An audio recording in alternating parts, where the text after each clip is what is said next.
ہری پور کے علماء نے وہ کام کیا ہے کہ خدا کی قسم آپ سوچیں گے کہ کوئی بڑی سے بڑی فلاحی تنظیم بھی نہیں کر سکی۔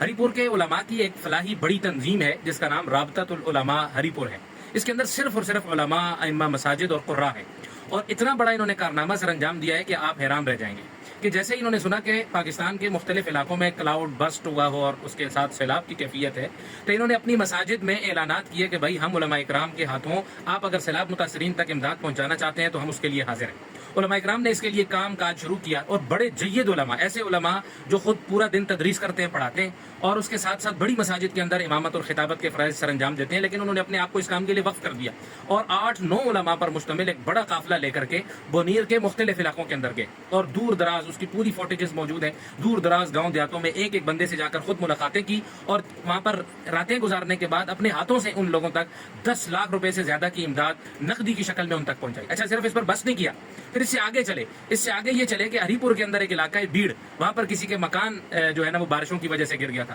وہاں اس شخص کے ساتھ 50,000 روپے کا نقدی تعاون کیا۔ پھر حویلیاں کے اندر ایک شخص بونیر سے ہجرت کر کے آ گیا تھا، انہی بارشوں کی وجہ سے وہاں پر سیلاب سے متاثر ہو کر اس کو نقدی دی، راشن دیا، اور اس کے گھر میں رہنے کے لیے اس کو سامان دیا۔ پھر حویلیاں چمبا کے اندر ایک مکان اسی طریقے سے بارشوں سے تباہ ہو گیا، انہی علماء اکرام نے اپنے لوگوں کے معاونین کے تعاون کے ساتھ وہاں جا کر ان کے ساتھ مدد کی۔ پھر اس پر بس نہیں کیا، بلکہ بونیر کے اندر دوبارہ تقریباً لاکھوں روپے کے جانور ذبح کر کے ان کا گوشت غربا، مساکین کے ساتھ ساتھ جو ضرورت مند محتاج تھے، جو مستحقین تھے، سیلاب سے متاثرہ تھے، ان لوگوں میں تقسیم کیا۔ اس کے ساتھ ساتھ شانگلہ کے اندر بھی یہ علماء کا قافلہ اپنے قیمتی اوقات میں سے وقت نکال کر یہ لوگ شانگلہ گئے، اور شانگلہ کے اگر وہ فوٹیجز آپ دیکھ لیں تو آپ حیران رہ جائیں گے، نہ وہاں پر حکومتی ادارے گئے، نہ وہاں پر کوئی فلاحی تنظیم کی گئی، کیونکہ وہاں پر اس طرح سیلاب آیا ہی نہیں۔ وہاں پر لینڈ سلائڈنگ ہوئی، ایک گاؤں میں 2 گھر گر گئے، دوسرے گاؤں میں 2 گھر گر گئے، اور ان لوگوں کو شدید غربت ہے، بہت زیادہ محتاج ہیں، بہت زیادہ ضرورت مند تھے۔ ان لوگوں سے جا کر حضرات علماء اکرام نے اپنا وقت نکال کر ان سے ملاقاتیں کی، ان کو نقدی کی صورت میں ان کے ساتھ تعاون کیا، اور جب وہ واپس آ کر انہوں نے کارگزاریاں سنائی علماء نے، تو یقین مانے کہ رشک آیا